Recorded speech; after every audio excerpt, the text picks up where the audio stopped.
Irina film کی کہانی ایک ایسے سین سے شروع ہوتی ہے جہاں دو ویریئرز اپنے ہتھیاروں سے لڑتے ہوئے دکھائی دیتے ہیں، اور یہ لڑائی پبلک آن لائن دیکھ رہی ہوتی ہے اور ایکسائٹمنٹ دکھاتی ہے۔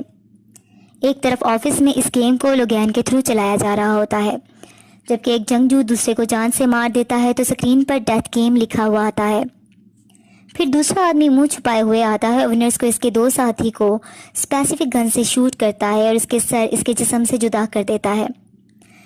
اس دوران ویورز آپس میں بات کرتے ہیں کہ کیا یہ حقیقت ہے؟ دوسرا کہتا ہے کہ نہیں، یہ صرف ایک مووی ہے اور بس اسپیشل افیکٹس ہیں، جبکہ تیسرا کہتا ہے کہ نہیں نہیں، یہ ایک واقعی میں حقیقت ہے، میرے بھائی کے ایک جاننے والے نے بتایا ہے۔ فلم کے اگلے سین میں ڈیوڈ لار، جو کہ فلم کا مین کریکٹر ہے، فٹ بال کھیلتا ہوا دکھائی دیتا ہے۔ کھیلنے کے بعد وہ اپنی بیوی، جو کہ وہیں کھڑی ہوتی ہے، آتا ہے۔ اس کی بیوی ماں بننے والی ہوتی ہے۔ دونوں گاڑی کی طرف موو کرتے ہیں اور وہ جا رہے ہوتے ہیں کہ بیوی اس سے بات کرنا شروع کر دیتی ہے۔ بیوی، جس کا نام لاری ہوتا ہے، وہ اس کو کہتی ہے کہ تم اپنا اوپینین بتاتے ہو اور دوسرے کو اس کی حقیقت مان لینے کا بولتے ہو، اور یہ گڈ تھنکنگ ہے۔ بے دھیانی میں گاڑی کو ڈیوڈ روکتا ہے اور دوسری گاڑی آ کر اس سے ٹکرا جاتی ہے۔ ابھی ڈیوڈ باہر نکلتا ہے گاڑی سے، کیونکہ گاڑی الٹ چکی ہوتی ہے، تو فائرنگ سٹارٹ ہو جاتی ہے۔ ان سے نمٹنے کے بعد جب وہ دیکھتا ہے تو اس کی بیوی کو بہت زیادہ بلڈ بہہ رہا ہوتا ہے اور وہ اس کی ڈیتھ ہو جاتی ہے۔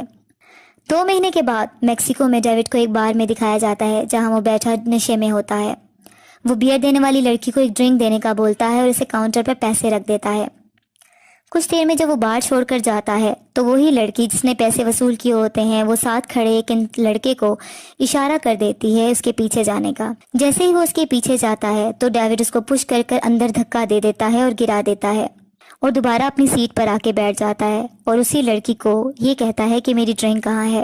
ایک فاصلے پر بیٹھی ایک لڑکی ملا، جو کہ ڈیتھ گیمز کی ریکروٹر ہے، سب آبزرو کر رہی ہوتی ہے۔ وہ آدمی ڈیوڈ کے پیچھے اسے اسموکنگ کرنے کا کہتی ہے، لیکن ڈیوڈ اسے بتاتا ہے کہ وہ اسموکنگ نہیں کرتا۔ پھر وہی لڑکی ڈیوڈ کے گھر تک اس کے ساتھ پہنچ جاتی ہے اور ڈیوڈ سے اس کی بیوی کا پوچھتی ہے، تو ڈیوڈ اسے بتاتا ہے کہ اس کی ڈیتھ ہو گئی ہے۔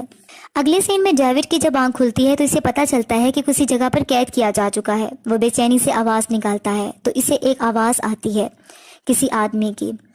ایک ہول کے ذریعے وہ جھانک کر دیکھتا ہے تو اسی جیسا ایک مظلوم شخص سائڈ پہ بیٹھا ہوتا ہے۔ وہ اس کو اپنا دوست بنا لیتا ہے۔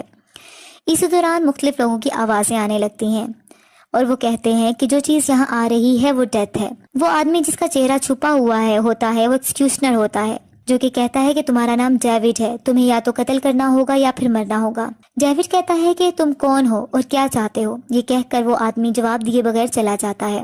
ڈیوڈ آواز لگاتا ہے کہ کوئی تو میری مدد کرو، کہ اچانک